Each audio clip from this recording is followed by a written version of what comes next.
Should 17-year-olds take creatine? This is an interesting one. I've covered variations on creatine in the past on this podcast, and the answer is it depends. So creatine is a supplement that, alongside caffeine, is the most scientifically backed sports supplement there is, meaning that it's relatively safe for the majority of the population, assuming you have no pre-existing issues or any issues with your kidneys. And creatine is a supplement that works for the majority of people, assuming that you're what is called a creatine responder. You're somebody that responds well to creatine as a supplement because you're not getting it in your diet, i.e. you don't eat a lot of red meat, so you're not getting a lot of naturally occurring creatine within your nutritional protocol at the minute. So should someone take creatine, or a 17-year-old take creatine?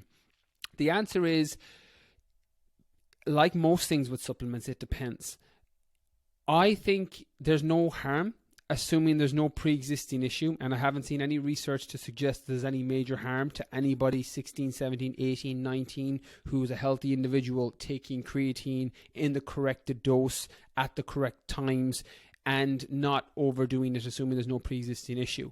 And what creatine does is it can make you stronger in particularly gym-based workouts, which can cross over onto the pitch, hence where the sports supplementation benefit is. So let's say, for example, what creatine does is it pulls more water underneath your muscles. So if you picture like a 2-liter water bottle, and if you have an empty water bottle, you can kind of bend and crack it. If you have a 2-liter water bottle that's full of water, it's considerably harder to manipulate. And that's kind of what happens with your muscles with creatine. It pulls more water into the muscle so that you're able to increase the load on that muscle, or you're able to increase the repetitions that you would normally lift under a normal load. So let's say you can do 10 repetitions of 10 kilograms on a movement.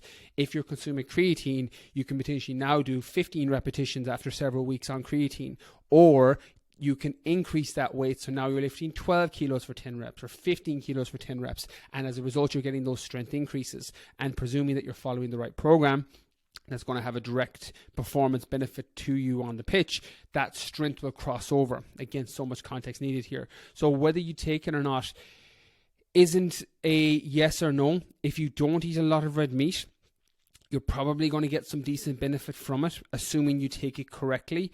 But also, creatine isn't a wonder supplement. It is a very useful sports nutrition aid, and it will help with strength increases following a resistance program that could potentially cross over into your performance on the pitch.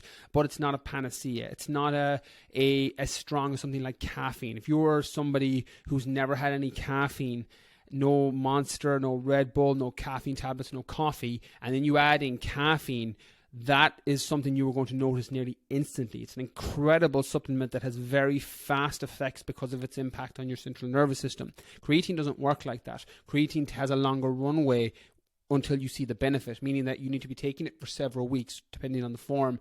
Creatine monohydrate, ethyl ester, trimalate. There's several forms of creatine that you can take, and it's not going to work instantly. It takes several weeks because it's intramuscular. It pulls water intramuscular. It's not a central nervous system stimulant like caffeine. So sometimes when younger players, 17, 18, 19, even younger, 16, think that, well, I'll take creatine and it's going to make me bulk up, it's going to make me jacked. And it might, assuming that you have your nutrition in alignment with it. You're drinking enough water, that you're making sure that you're increasing your water intake when you're taking creatine, because you're pulling that water into the muscle. You don't want to have some of the negative effects of creatine, which can be constipation or an ability or inability for a bowel movement, just because you haven't increased your water and you don't have enough water in your system to have what would be comfortable bowel movements. This is probably the biggest downside of creatine, and it's very easy to avoid, very easy to minimize by just increasing your water intake when you start supplementing with it. So what I'd say here is do your due diligence, look into it, understand it's not a panacea, it's not going to be a silver bullet supplement.